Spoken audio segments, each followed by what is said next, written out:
Pues para hablar precisamente de estos temas jurídicos nos acompaña el doctor Jorge Martínez Arreguín, consejero de la Judicatura de la Ciudad de México. Por supuesto, nos va a hablar del nuevo sistema de justicia penal acusatorio. Gracias por acompañarnos, doctor. ¿Qué clase de justicia es esta? Mi primera pregunta. Y dos, me gustaría que nos explicara qué es el control de la detención, este nuevo sistema de justicia que muchos realmente no tenemos muy bien entendido, no estamos muy bien enterados de la diferencia entre el sistema anterior a este sistema. Lo escuchamos, doctor. Claudia, buenos días a los televidentes. Efectivamente, primero aprovecho para agradecer este espacio y dar la oportunidad para esclarecer situaciones que en muchas ocasiones crean confusión. El sistema acusatorio, que desde la reforma de 2008, una reforma a la Constitución política, implicó un cambio de metodología en los procedimientos del orden penal.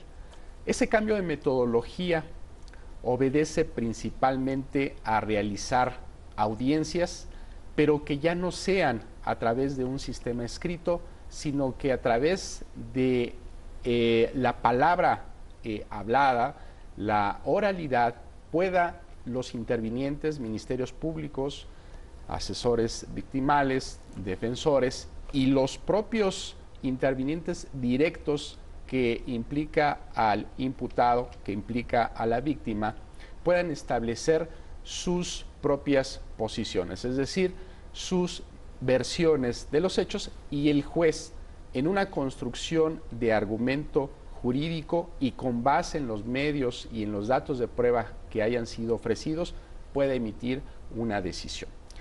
Me parece importante que esta reforma se le dé el valor que tiene, porque privilegia el principio de presunción de inocencia, que implica sin lugar a dudas que la persona no esté detenida mientras se enfrenta un proceso penal, porque efectivamente se trataría de una manera prejuzgar que la persona es responsable de ese hecho.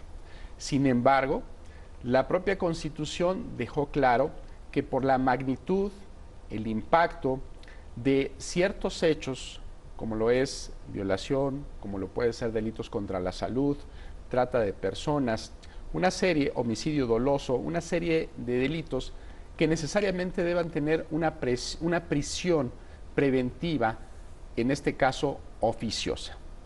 Pero más aún, aquellos delitos que no necesariamente están en ese catálogo, a través de un debate que se denomina debate de medida cautelar, el agente del Ministerio Público le puede probar al juez que la persona es un peligro para la sociedad, que la persona es un peligro para la víctima, para algún testigo, o que puede entorpecer el procedimiento, y entonces lograr una prisión preventiva justificada. Con base en esto que nos comenta, doctor, ¿cuáles serían entonces los requisitos necesarios para la vinculación a proceso?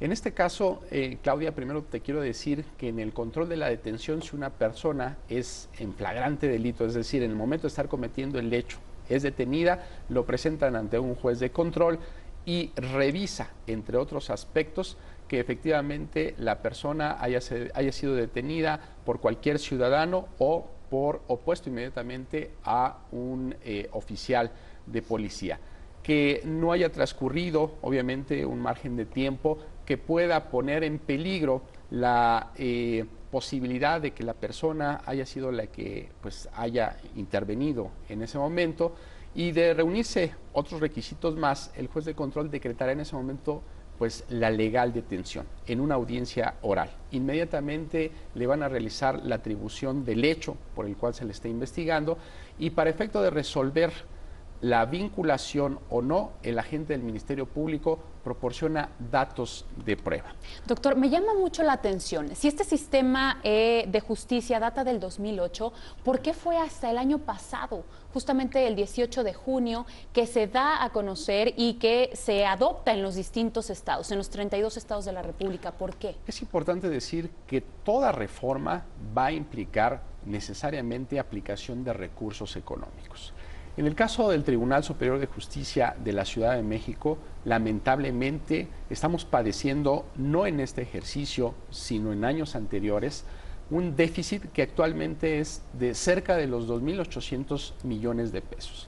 ¿Qué implica? Que una reforma que desde 2008 debió de traer como consecuencia la capacitación inmediata de servidores públicos no se diera, al menos en el caso del tribunal, hasta el año 2014.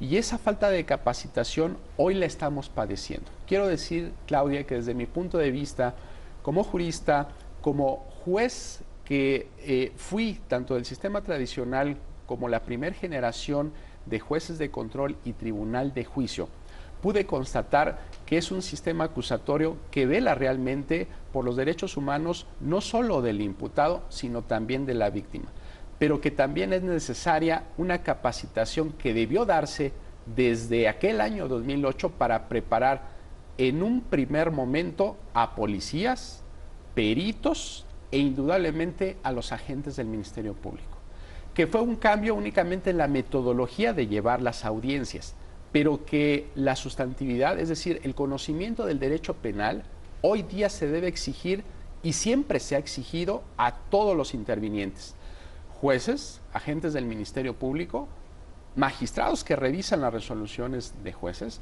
magistrados federales que se encargan de revisar los medios de impugnación a través del amparo, y que todo ese conocimiento se tiene que aplicar, pero ahora a través de esta metodología oral. Perdón, doctor, perdón que lo interrumpa, pero considero que esto es importante y lamentablemente nos tenemos que ir. ¿Se puede terminar este procedimiento penal de manera anticipada? Sí, se puede ¿Cuáles tendrían terminar que ser esos requisitos? ¿Por qué tendría que terminarse de manera anticipada? De tres formas. Uno, con salida alternas, que implica tanto acuerdo reparatorio, en donde la víctima efectivamente le es reparado el daño, y hay un acuerdo de conclusión de este asunto. Puede ser también a través de una suspensión condicional del proceso, es decir, hay un pago de reparación del daño y unas condiciones que se le imponen al imputado para que en un plazo de cumplirlas llegue a extinguirse la acción penal. Y un tercer supuesto, el llamado procedimiento abreviado, que ahí sí implica una sentencia que necesariamente va a ser condenatoria, y es en aquellos casos cuando el cúmulo de pruebas es suficiente para que el imputado efectivamente no tenga posibilidad de alcanzar en juicio una sentencia absolutoria y acepta una pena reducida. Pero es una sentencia condenatoria. Doctor, no sabe cuánto le agradezco esta primera participación suya en este espacio. Esta es su casa. Muchas y gracias. Espero regrese pronto. Aquí lo tendremos seguramente que sí. Muchísimas gracias por la información.